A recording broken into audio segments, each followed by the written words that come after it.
ಹೊಟ್ಟೆಗೆ ಸಂಬಂಧಿಸಿದ ವ್ಯಾಧಿಗಳು ಮುಂದುವರೆದ ಭಾಗ.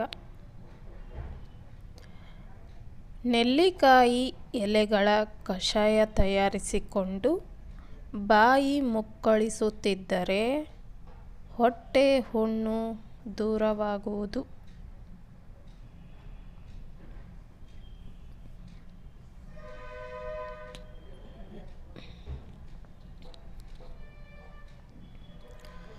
ನೆಲ್ಲಿಕಾಯಿಯ ರಸವನ್ನು ಸಕ್ಕರೆಯೊಂದಿಗೆ ಸೇವಿಸುವುದರಿಂದ ಪಿತ್ತ, ಹೊಟ್ಟೆ ನೋವು ಪರಿಹಾರವಾಗುವುದು.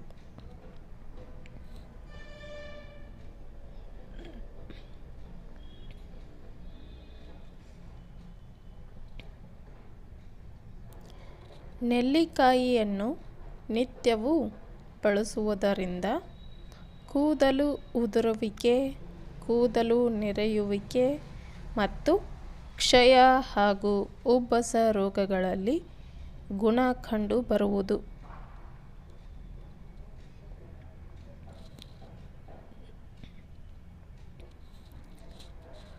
ನುಗ್ಗೆಯ ಸೊಪ್ಪನ್ನು ನೀರಿನಲ್ಲಿ ಬೇಯಿಸಿ ಆರಿಸಿ ರಸ ತೆಗೆಯಿರಿ. ಆ ರಸಕ್ಕೆ ಕಾಳು ಮೆಣಸಿನ ಪುಡಿ, ನಿಂಬೆ ರಸ, ಅಡಿಗೆ ಉಪ್ಪನ್ನು ಸೇರಿಸಿ ಪ್ರತಿದಿನ ಬೆಳಗ್ಗೆ ಸೇವಿಸಿದರೆ ಉಬ್ಬಸ, ನೆಗಡಿ ಮುಂತಾದ ರೋಗಗಳು ನಿವಾರಣೆಯಾಗುತ್ತವೆ. ನಿಂಬೆ ರಸದೊಂದಿಗೆ ಹರಳೆಣ್ಣೆಯನ್ನು ಕೂಡಿಸಿ ಕುಡಿಯುವುದರಿಂದ ಹೊಟ್ಟೆ ತೊಳೆಸುವುದು, ಉದರ ಬೇನೆಗಳ ಪರಿಹಾರವಾಗುವುದು.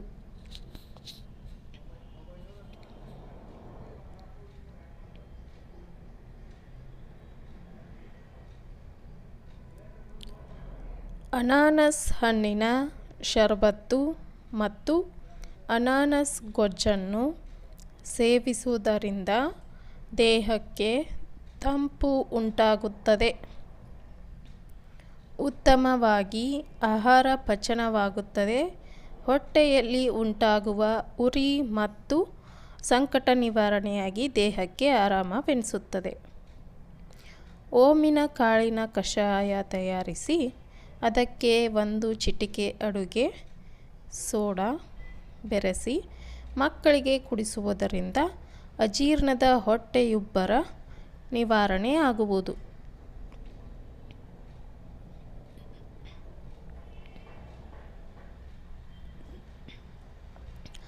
ಆಗ ತಾನೇ ತೆಗೆದ ಕಬ್ಬಿನ ಹಾಲಿಗೆ ನಿಂಬೆ ರಸ, ಹಸಿ ಶುಂಠಿ ಮತ್ತು ಮಂಜುಗಡ್ಡೆಯನ್ನು ಹಾಕಿಕೊಂಡು ಕುಡಿದರೆ ಬಾಯಾರಿಕೆ, ಉರಿಮೂತ್ರ ಮತ್ತು ಜಠರದ ಹುಣ್ಣು ನಿವಾರಣೆಯಾಗುವುದು.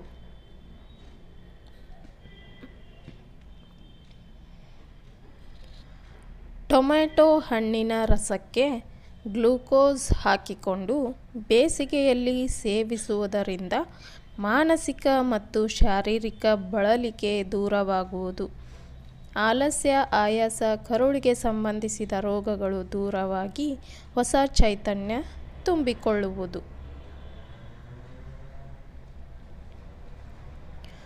ಒಣಗಿದ ಸಬ್ಬಸಿಗೆ ಸೊಪ್ಪನ್ನು ಮೆಂತ್ಯದೊಂದಿಗೆ ಮಿಶ್ರಣ ಮಾಡಿ ತುಪ್ಪದಲ್ಲಿ ಹುರಿದು ಒಣಮೆಣಸಿನಕಾಯಿ, ಉಪ್ಪು, ಸಾಸಿವೆ ಸೇರಿಸಿ ಕುಟ್ಟಿ ಪುಡಿ ಮಾಡಿಕೊಂಡು ಊಟದ ಜೊತೆ ನಿತ್ಯವೂ ಸೇವಿಸುವುದರಿಂದ ಅಜೀರ್ಣ, ಹೊಟ್ಟೆಯುಬ್ಬರ ಮತ್ತು ಮಲಬದ್ಧತೆ ನಿವಾರಣೆಯಾಗುವುದು. ಪುದೀನ ಸೊಪ್ಪಿನ ಟೀ ಮಾಡಿಕೊಂಡು ದಿನಕ್ಕೆ 3 ಬಾರಿ ಸೇವಿಸುವುದರಿಂದ ಅಜೀರ್ಣ, ನೆಗಡಿ, ಹೊಟ್ಟೆಯುಬ್ಬರ ಮತ್ತು ಬಿಕ್ಕಳಿಕೆಯು ನಿವಾರಣೆಯಾಗುವುದು.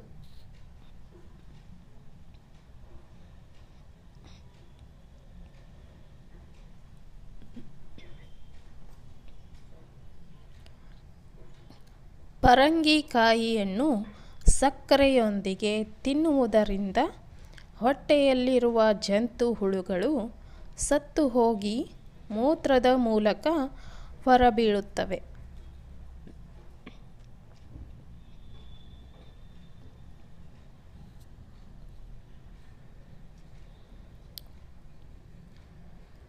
ಸ್ವಲ್ಪ ಪರಂಗಿ ಹಣ್ಣಿನ ಬೀಜಗಳನ್ನು ನುಂಗುವುದರಿಂದ ಜಂತುಹುಳುಗಳು ನಾಶ ಹೊಂದುವವು.